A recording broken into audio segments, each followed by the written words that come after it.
अखिल भारतीय मराठी चित्रपट महामंडळाच्या निवडणूक निकालानंतर आज पदाधिकाऱ्यांच्या निवडी पार पडल्या।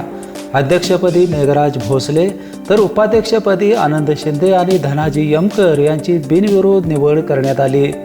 निवडणूक निर्णय अधिकारी म्हणून रागिनी खडके यांनी कामकाज पाहिले। सर्वच पदाधिकारी निवडीसाठी प्रत्येकी एकच अर्ज आल्यामुळे सर्व निवडी बिनविरोध घोषित करण्यात आल्या। यामध्ये अध्यक्षपदी मेघराज भोसले, उपाध्यक्षपदी आनंद शिंदे आणि धनाजी यमकर, खजिनदारपदी सुनील महाजन, सहखजिनदारपदी शरद चव्हाण तसेच कार्यवाहपदी सुशांत शेलार यांची बिनविरोध निवड करण्यात आली। चित्रकर्मी पॅनेलच्या बिनविरोध उमेदवार वर्षा उसगावकर यांची मात्र आज अनुपस्थिती राहिली। निवडीनंतर अध्यक्ष मेघराज भोसले यांनी बीपीएनशी बोलताना आपली भूमिका मांडली।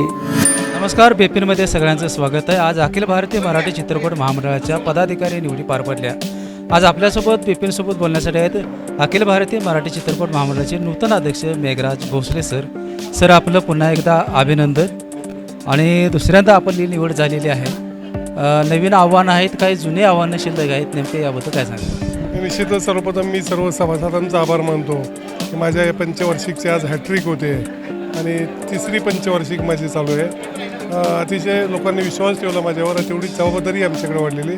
सर्वात महत्त्वाचं म्हणजे ब वर्ग आणि अ वर्ग यातील जो वाद आहे तो लवकरात लवकर मिटवणे, त्याचबरोबर कोल्हापुरातील ऑफिस जे मामांना विकत घेतलं ते चालू करणे, त्याबरोबर वृद्ध कलावंत मानधन असेल, औषधोपचारासाठी आलेले अर्ज असतील, यासुद्धा अतिशय गोष्टी महत्त्वाच्या आहेत। निर्मात्यांचा प्रामुख्याने महाराष्ट्रात थिएट्रिकल जे प्रॉब्लेम्स आहेत त्यासाठी थिएटरची महाराष्ट्रामध्ये सुविधा उपलब्ध करणे, कलाकारांचं मानधन किंवा टेक्निशियनचं मानधन बरेच वर्षात वाढ झालेली आहे, त्यामध्ये वाढ करणे, त्याचबरोबर कलाकारांसाठी कायमस्वरूपी आरोग्य विमा योजना असली पाहिजे, जेणेकरून महाराष्ट्रातील कलावंत कोरोना काळात जे प्रॉब्लेम झाले ते त्यांना येता कामा नये, त्यांना एक हक्काचं घर असावं, एक आरोग्य विमा असावा, या प्राथमिक गरजा आम्ही लवकरात लवकर पूर्ण करू, या आमच्या मूलभूत गोष्टी आहेत।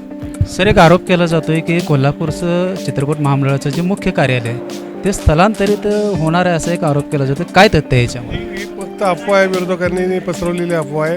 आम्ही आमच्या काळामध्ये घटना दुरुस्ती केली, त्यातसुद्धा आम्ही क्लिअर सांगितलं की चित्रपट महामंडळाचं मुख्य कार्यालय कोल्हापूरच राहणार आहे, त्यामुळे कुठलेच आम्ही पुणे किंवा मुंबईला ते कार्यालय घेऊन जाणार नाही। यामध्ये संचालकही आम्ही वाढवलेत कोल्हापूरचे, त्याचबरोबर कोल्हाचे आता पदाधिकारी पण आहेत, त्यामुळे निश्चितच ही अफवा आहे, यात कोणी विश्वास ठेवू नये।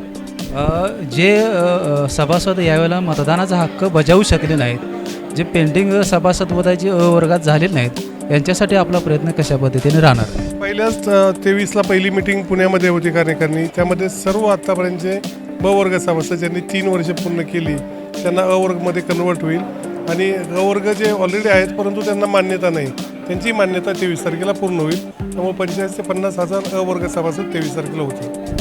मराठी चित्रपटांना हक्काचं थिएटर मिळत नाही अशी तक्रार आहे, याबद्दल आपण काय नियोजन असणार?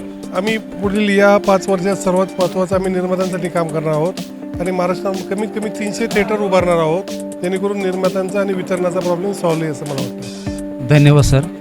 या ठिकाणी आपल्यासोबत होते मराठी चित्रपट महामंडळाचे नूतन अध्यक्ष मेघराज भोसले सर। त्यांनी आपल्या बीपीएनशी बोलताना येणाऱ्या भविष्यामध्ये कशा पद्धतीनं महामंडळाची वाटचाल असणार आहे हे स्पष्ट केलेलं आहे। बीपीएनसाठी कोल्हापूरहून विजय यशपुत्र।